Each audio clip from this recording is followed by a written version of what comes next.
이번 고난 주간 한 주간 우리는 누가복음에 나타난 예수님의 순환 기사 그 내용을 함께 살펴보고자 합니다. 누가복음은 예수님의 십자가의 고난이 대제사장들 그리고 서기관 그들의 모략에 의한 계략에 의한 것이 아니라 철저히 하나님의 섭리에 따른 일이다. 그리고 예수님의 적극적인 순종으로 이루어진 일이라고 강조하고 있습니다. 예수님을 모함하고 또 예수님을 죽이려 했던 사람들 그리고 악한 계략을 꾸몄던 모든 사람들 그들의 의도를 우리 주님은 다 아셨음에도 불구하고 피하지 않으시고 오히려 그들의 의도대로 행하시는 우리 주님의 모습을 우리는 보게 됩니다. 십자가를 향해서 나아가시는 우리 주님의 모습. 그러나 이 모든 이 과정은 하나님의 계획과 섭리 가운데 예수님이 순종하여 나가시는 모습임을 우리는 살펴보게 됩니다. 예수님께서 성전에서 가르치실 때부터 대제사장 그리고 서기관들은 예수님을 죽이기 위해서 계획을 세웠습니다.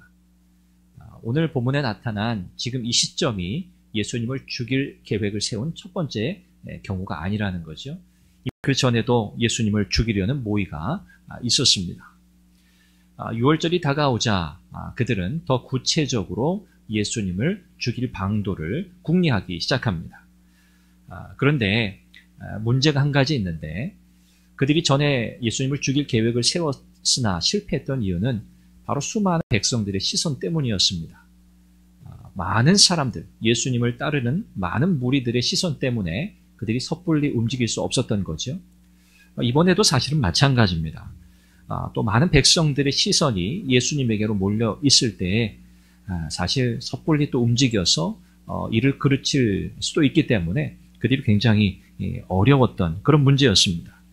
그런데 이 어려운 문제를 해결할 사람이 등장하게 되죠. 그가 바로 예수님의 제자인 가룟 유다입니다.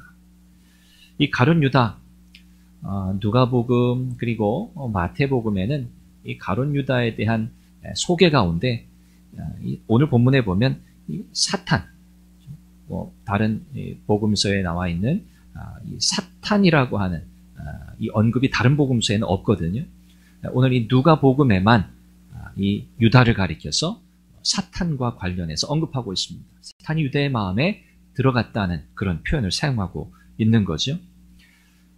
예수님이 공적인 사역을 시작하시기 전에 사탄이 나타나서 예수님을 시험했죠. 예수님을 시험했습니다. 그리고 그때 예수님께서 말씀으로 그 시험을 다 물리치시고 나자 사탄이 예수님에게서 당분간 떠나 있었습니다. 그런데 오늘 본문 바로 이 시점에 다시 나타나서 예수님이 고난당하시는데 결정적인 역할을 하게 되죠. 누구를 통해서? 가룟 유다를 통해서. 사탄이 가룟 유다의 마음속에 들어가 그를 지배함으로 결국 그 악한 계획을 다시 진행시키고 있습니다. 가룟 유다는 예수님을 넘기는 대가로 돈을 받죠. 팔아 넘긴 겁니다. 그리고 유다의 계략의 핵심은 무엇이었냐면 이 대제사장들, 서기관들, 예수님을 죽이려던 그들이 늘 어려워했던 그 문제를 해결해주는 방식이었습니다. 예수님 주변에 사람들이 많이 없을 때, 그때를 노린 거죠. 예수님 주변에 사람들이 없는 그때가 있다는 것을 유다는 알고 있었습니다. 예수님이 습관적으로 기도하러 가시는 그 시간, 그때 이 시기를 찾는 데에는 이 가룟 유다만한 사람이 없었죠. 예수님의 제자니까요. 예수님의 동선을 대략 파악하고 있던 이 가룟 유다였습니다. 결국 사탄의 유혹에 넘어가서 눈이 먼 이 가룟 유다는 예수님을 넘겨줄 기회를 찾는 자로 타락하고 말았습니다. 지금까지 대제사장들, 서기관들, 종교 지도자들이 예수님을 잡아 죽이지 못했던 여러 번의 시도는 있었지만 성공하지 못했던 그 이유는 딱 한 가지입니다. 하나님께서 허락하시지 않았기 때문이에요. 하나님의 때가 아니었기 때문이죠. 악한 세력들의 관점에서 본다면 오늘 이 예수님의 이런 모습은요, 예수님은 지금 자신에게 닥칠 이 비극을 향해서 그냥 어쩔 수 없이 수동적으로 끌려가시는 그런 모습처럼 보입니다. 그냥 그대로 따라가시는 것 같아요. 악한 자들의 그 악한 계획에 그냥 항거하시거나 그것을 피하시거나 그러지 않으시고요. 그냥 순순히 그냥 끌려가시는 것처럼 보입니다. 그런데 사실은 그렇지 않죠. 이 누가복음에서 누가는 예수님께서 이 고난의 길을 걸어가시는 이 장면을 예수님께서 철저히 준비하고 계시는 길이었다고 우리에게 소개하고 있어요. 예수님이 모르신 게 아니에요. 예수님은 다 알고 계세요. 예수님은 이것이 고난의 길이라는 것, 지금 이 악한 무리들이 어떤 방식으로 예수님을 잡아서 또 이 고난의 길, 십자가의 길로 끌고 가려고 하는지 예수님은 다 알고 계셨습니다. 그래서 예수님은 친히 그 당신의 고난을 철저히 준비하고 계셨던 거죠. 바로 하나님의 때가 되었기 때문입니다. 하나님의 때. 예수님은 하나님의 계획을 따라서, 섭리를 따라서 6월절 양으로서의 죽으심을 준비하고 계시는 거죠. 바로 오늘 본문 안에서 제자들과 함께 하실 마지막 6월절 만찬을 준비하는 이 장면이 바로 예수님께서 친히 6월절 어린 양이 되셔서 제물이 되시는, 그 구속의 제물이 되시는 그 예수님을 스스로 준비하고 계시는 모습을 보여주고 있습니다. 제자들은 예수님의 말씀을 따라서 마을로 들어갑니다. 그리고 물 한 동이를 가지고 가는 남자를 따라가서 6월절 식사 장소를 마련하게 되죠. 좀 이례적인 상황인데 그게 뭐냐면 물 깃는 일, 이거 보통 남자들이 안 하거든요. 보통 여자들이 합니다. 물 깃는 일은 보통 여자들이 하는 일이었어요. 그런데 이 남자가 물동이를 가지고 가는 것, 이것도 이례적인 일이었습니다. 또 한 가지는 6월절에는 예루살렘에 빈 방이 없어요. 왜냐하면 이 명절, 이 절기를 지키기 위해서 사방에서, 다른 지역에서조차 이 유대인들이, 디아스포라 유대인들이 몰려드는 때였기 때문에 이 6월절에는 임박한 시점이기 때문에 방이 있을 리가 없습니다. 그런데 어때요? 예루살렘에서 제자들은 빈 방을 찾았어요. 이 방은 예수님을 위해서 이례적으로 비어 있었던 거죠. 예수님께서 마지막 6월절 만찬을 하시기 위해서 준비된 방이었습니다. 아마 제자들도 굉장히 신기했을 것 같아요. 이 모든 상황들을 통해서 예수님이 제자들에게 무엇을 말씀하고 싶으셨을까요? 일상적으로는 일어날 수 없는 일이 지금 일어나고 있는 거거든요. 이런 상황을 통해서 이 6월절 식사는, 예수님과 함께 할 6월절 식사는 그냥 지금까지 이 6월절 때마다 그냥 일상적으로 그렇게 했던 그런 6월절 식사가 아니라 이것은 하나님의 섭리 가운데서 특별하게 준비된 6월절이라는 하는 것을 말씀하고 계시는 거죠. 특별한 6월절 식사라는 거예요. 예수님께서 가룟 유다가 대제사장 또 서기관들 그들이 당신을 죽이려고 모의할 때 그리고 또 가룟 유다가 그 모의에 가담해서 예수님을 돈 받고 팔아 넘기려고 했던 이 모든 사실에 대해서 우리 예수님께서 모르실 리가 전혀 없죠.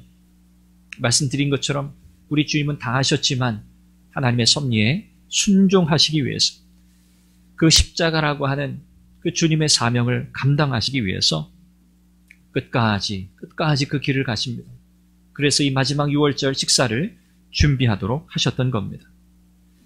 속죄와 구원을 위해서 예수님이 십자가를 향해서 한 걸음씩 나아가시는 이 여정 속에서 예수님을 둘러싼 그 주변의 상황을 여러분 보십시오. 온갖 탐욕, 온갖 죄악으로 다 둘러싸여 있습니다. 예수님을 죽이려던 종교 지도자들의 모습을 떠올려 보십시오. 그들이 얼마나 악한 자들입니까? 탐욕의 눈먼 자들이죠. 권력의 눈먼 자들이죠. 하나님을 의식하지 않고 사람들의 시선을 의식하면서 사람들에게 인정받고 사람들에게 자랑하며 교만했던 그들이죠. 그러나 예수님은 그런 상황 속에서도 오직 하나님의 뜻에 순종하셨습니다. 우리 주님의 권세가 없으셔서가 아니죠. 능력이 없으셔서가 아니죠. 우리 주님은 오직 하나님의 뜻에 순종하셨던 겁니다. 그리고 주님은 오늘 우리에게도 주님이 가신 그 길을 따르라고 말씀하고 계십니다. 악한 세력들이 모든 것을 다 장악한 것 같고요. 또 우리를 두렵게 하고 우리를 압박할지라도 우리는 예수 그리스도 안에 있는 자임을 결코 잊어서는 안 될 것입니다. 그리스도 안에 살아가는 자, 우리 주님이 가신 그 길을 우리도 따라가야 할 자라고 하는 이 사실을 오늘 저와 여러분들이 꼭 기억할 수 있기를 바랍니다. 당신이 가셔야 했던 그 고난의 길, 그 고난의 시간 속에서도 우리 주님께서는 우리의 약함을 아시고 우리의 허물을 아시고 우리를 불쌍히 여기시며 우리를 붙드시고 우리를 인도하고 계신 주님이심을 여러분 확신하시기를 바랍니다. 주님께서 십자가를 지시는 그때에도 그랬고 오늘 여전히 그 십자가의 은혜와 사랑 가운데서 우리를 붙들고 계십니다. 오늘 우리의 믿음을 넘어뜨리려고 하고 우리의 신실한 주님을 따르고자 하는 이 여정에 수많은 장애물을 놓고 우리를 겁박하고 있는 이 악한 세력들, 그들의 어떠한 유혹에도 여러분 굴복하지 마시기를 바라고 구원을 이루시는 우리 주님을 따라서 주님처럼 묵묵하게 이 믿음의 길을 걸어가시기를 바랍니다.